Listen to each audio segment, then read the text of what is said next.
Alrighty, I'm going to show you how to apply heat wrap to a dump pipe or exhaust header.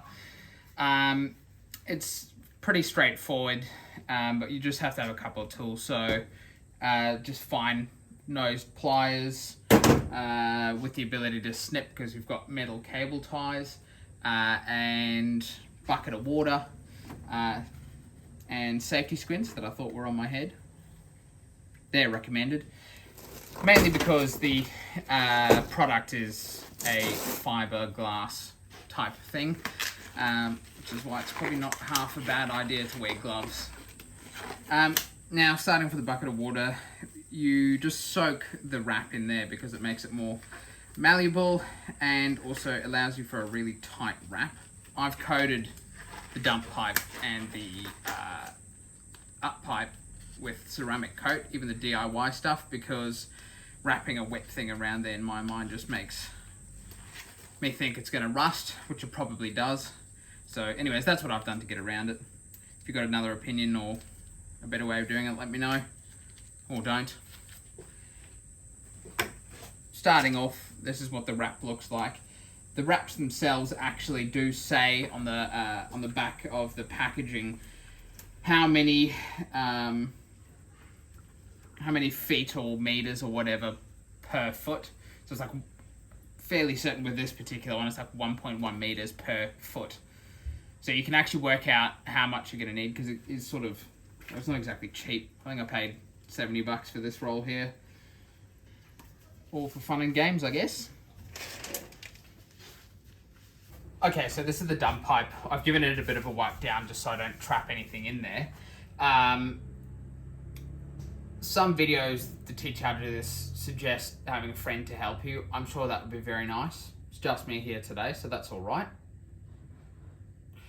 What I'm going to do is I'm going to start by wrapping the top, and then I will put a metal zip tie type thing across the top, just to hold it in. Because essentially around here, in my car bay anyway, there's going to be a lot of stuff that can be affected by heat. So we do the best. I'll do that, and then I'll flip it around, and then crack on from there. Alrighty. They call these thermal ties. They're just metal zip ties. Now, they say it's important to start at the, shall we call it the proximal end, but the side that's nearest to the engine or the generation of the heat. They say it improves scavenging. I don't know how much I believe that, but it is what it is. And we do as we're told. Alright, so for no other reason than neatness sake, I'm going to just fold, goodness me, a pin. Watch out for a pin. I'm just going to fold this end over just because I don't like the frayed look.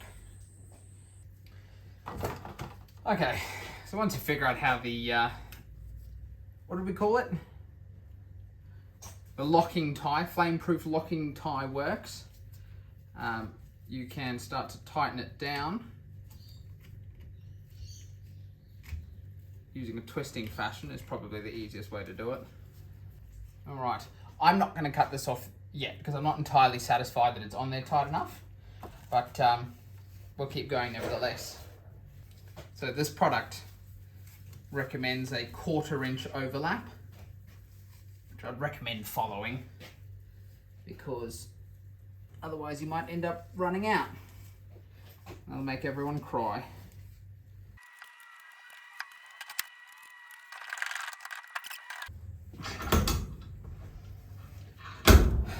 Okie doke.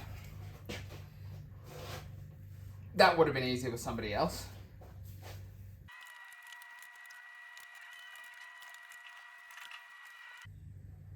Alright, I'm quite happy with that coverage.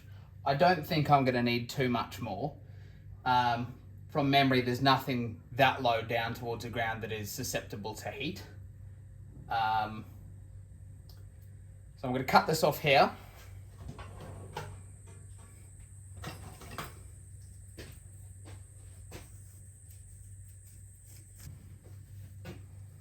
Once again, I'm not a fan of the frayed edge. So we fold that over.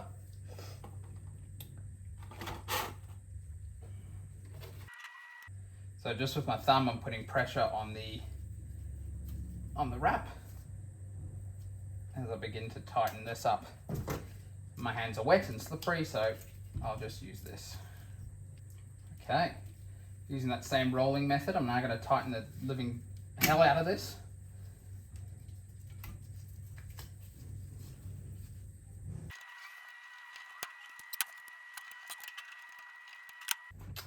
And if I'm honest with you, this is probably completely unnecessary, but completely unnecessary, hey? Completely necessary. I'll do it better.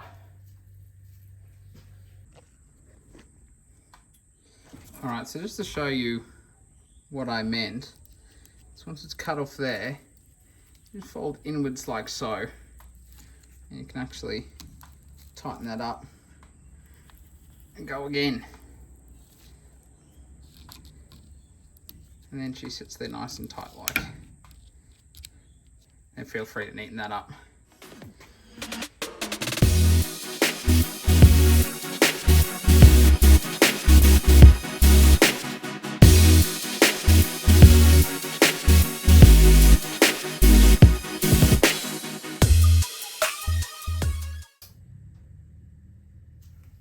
What is that word?